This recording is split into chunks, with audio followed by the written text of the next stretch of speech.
All right, I'm gonna get started. Number one thing, why does being a reply guy matter? X valued last year over $45 billion and it's growing. They did some sort of equity swap between XAI. Crypto has exceeded a $4 trillion market cap earlier this year for the first time ever, and it's growing really, really fast. Lesson one, build trust, presence, and opportunity. Good, Drake. We Kendrick out here. Drake, no, sorry. Connections are everything. All the biggest connections in the world. VCs, founders, builders, developers, community leaders, politicians are on X. What else do you want me to say? Literally the biggest, most important people in the world are on X. Elon Musk, top 5 reply guy in the world. Why can't you? You can't share your thoughts online? That makes no sense. This is the time to grow a crypto Twitter following audience. Most importantly, brand. The number one goal of this is to get you guys to avoid having red flags. It doesn't signal credibility. It makes you look like a suspicious person, potentially a bot. You're not going to get quality engagement or attention that way. Attention is currency, literally. If everybody's a creator, who's the consumer? We're all consumers. Different tiers within the consumer food chain. So there's always going to be more. Well, I'm starting with 0. What am I going to do now? I promise you, you can be way more helpful to an account with 10 followers than I can. I haven't had 10 followers in 16 years. I don't know what it feels like. All of the information that I would share with that account would more so apply probably accounts within 1 to 10K range. So the information that I'm sharing with you right now might not even be as applicable to an account with 50 followers. So even if you only have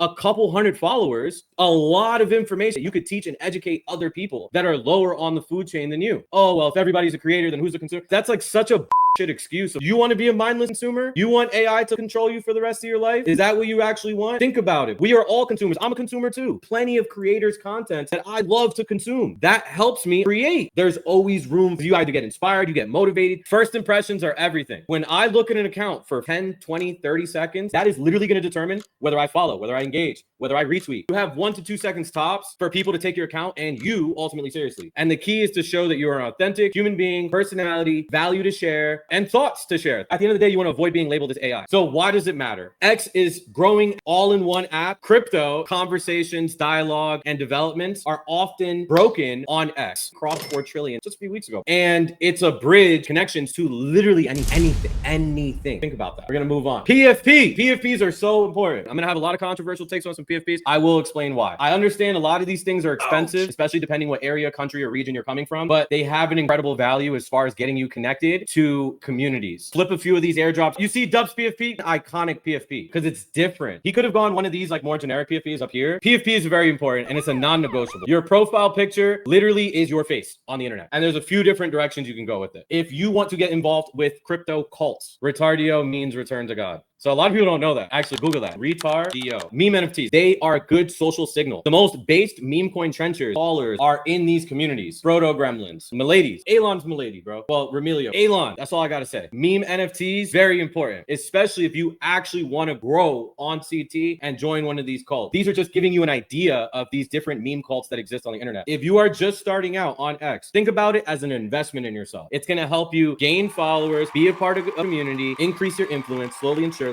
especially if you are a new account. Professor Fade is going to continue here. Pudgy PFPs. The reason I classified it as a meme NFT, because it kind of is Pengu, and you can just make a custom one for free. And I promise you, it's going to look a little bit more based than most of whatever rock. D-Gods. 1, the art's not bad. 2, don't PFP your face if you're not hot. Yeah, if you're attractive, either gender, male, female, whatever, use your face. Anyhow, D-Gods, but the community is still there. Anime PFPs. Can't go wrong. Azuki, Elementals, Final Bosu. Azukis might be a little bit more expensive. Same thing with the Miladies and the Sprotos and Remilios. But if you're going to take your CT brand serious, you want to build a brand around one of these characters, then it's worth the investment. Let me give you a pathway. Start with a free custom Pudgy. Work your way up to a Retardio. Flip your way and buy an Azuki. And now you're adding so much social signal to your account as you're growing. It's very valuable. I'm actually very bullish on PFP NFTs for a reason, because it helps you get into CT audience, especially if you're coming out of nowhere. You want to go anime PFP, Jujutsu Kaisen, One Piece, Dragon Ball Z, Naruto, Pokemon, Demon Slayer. The most base trenchers copy paste anime PFP. And I'm not even joking, bro. Half of them, meme NFTs, that's it. Real photo, I personally would recommend after you've already built yourself a little bit on CT. If you get to like over 25 to 30K followers, then go human. That was kind of the Mario in the Fall playbook. He started as a punk and then like, boom, he wanted to go to his face. There is value in being a human on the internet. Your best onboarding path is going to be one of the meme NFTs, doing a copy paste anime one. If none of those other things work for you, you can just take a photo of yourself, upload it in a Grok or ChatGPT and make a cartoon auto-tune version of it. Personally, don't mind that too much, but the issue is everybody's doing it. It makes you less individualistic and recognizable. The banner ties it in. Doesn't have to match perfectly with your PFP. I would say use the banner space to showcase art, personal interests, any hobbies. If you have a customized IP, let's say you have this retardio right here. Try to showcase that art. Be original, be creative, make yourself more human. If there's a personal interest of yours you want to actually tie in to your banner, do that. This retardio PFP playing soccer. Sorry, for my international folks, football. Don't try to oversell yourself. Humans win every time. If you're trying to oversell yourself in your banner, you're actually underselling yourself. Just make it unique, make it original. Pinned message. A lot of people don't know this. Showcase your best meme, your top thread, or an introduction to yourself. The introduction to yourself could be a video, it could be a thread, it could be your most viral meme. That pinned message, you can swap that out for your most recent stuff. That's what I do for the streams. So every time I announce a new stream, pin that to the top of the page. The reason for that, every 12 hours, there's a global reset for notifications. If you pinned a message, it notifies everybody. You want to do, if you're being strategic, is try to have a new pinned message every 12 hours. So maybe you have your top thread, your top meme, and your top video, or like an intro to yourself. 12 hours is this one, 12 hours is this one, 12 hours is this one. And you're getting a global notification every 12 hours. That's the sauce. Try to find something that is a lot more original about yourself. One of my favorite pinned messages, media draft. Look at Uncle Eddie's pinned message. Shout out Uncle Eddie. About me. I kept the camera on me since I was 11 years old. He's got all these dope photos. And then he continues, and then he's showing all of his videos. Basically a resume. If you have a pinned message like this, and maybe you're like, wait, but I'm nobody right now. I don't know nobody. I have no money. Tell me who you want to be then. Tell me who you want to work with. Tell me what you're going to do, not wanna, gonna. Because then if you say that out loud, it's gonna become real. That is the best example of a pinned message, and I wanted to show you it live. Showcase your best meme, top thread, intro, originality over virality. Every 12 hours, it resets. There's so many people who don't do it. So just by you doing it, you're already 5% out of that. Don't follow everybody.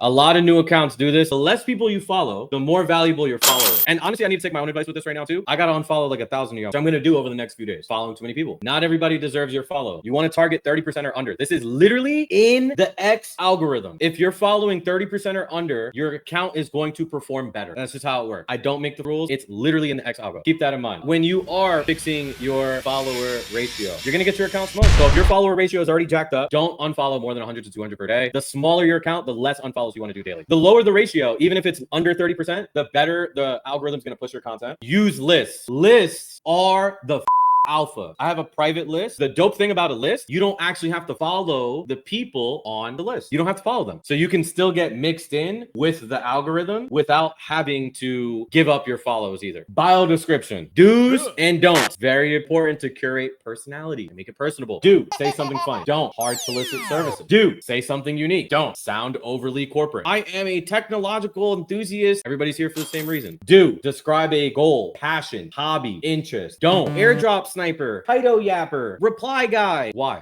You don't need to do that. Do put something, anything. Don't leave it completely blank. There's literally no reason to leave it completely blank. Good point from Zico right here. Not all big accounts are like this. Most of them aren't. They're not so pretentious. Get away from pretentious people. Don't be around them. Don't engage with them. It's that simple. Don't put other people on a pedestal. Automation and AI. Some of you guys need to hear this. Don't do it until you find your voice. Honest advice I can give on this. It's hard to build a credible crypto account already. If you start using AI too early to make content, you don't really know what your own voice is. You got to figure out your own voice. How are you going to have AI improve your content? You don't even know how to make content yet. That makes zero sense. Make the content for you and you don't even know what the fuck you want to make yet? That makes no sense. Build your account first. Find your voice. Are you the funny guy? Are you knowledgeable? Do you got alpha? Who are you? When you're going from 0 to 5,000 followers, that's basically you finding your voice. You're going to be getting no engagement, but that's when you're finding your voice. Don't go straight into automation. Don't go straight into AI. And if you're just starting, I would say 0 in AI. You're just starting. This is why, because so many people are lazy. Don't be lazy. Genuine crypto Twitter accounts are so valuable. That's why they're valuable. So if everybody else, 99% AI before finding their own writing voice or speaking voice, then all you need to do is not do that. And you're already at 95% of people. So I'm going to rehammer this again right here. Beep. If you're just starting, do not automate. Get your replies in. Get your posts out. You're going to have a lot of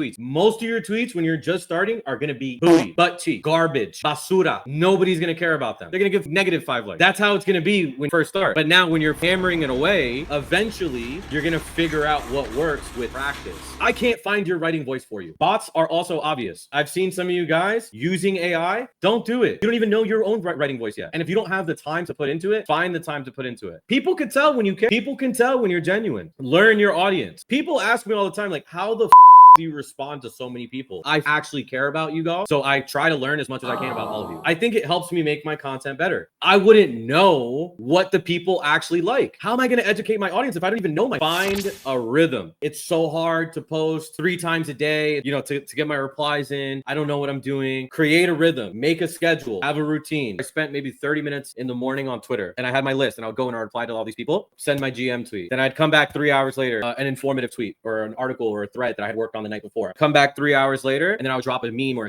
post or like rage bait, right? Come back 3 hours later, and then I'll do my GN tweet. Find a rhythm. I've been on Twitter for 16 years. Make a schedule for yourself. Put a reminder on your phone. All of these things will help you find and grow your own voice. Just be genuine. Don't force content. Module 2 that we'll go over another time.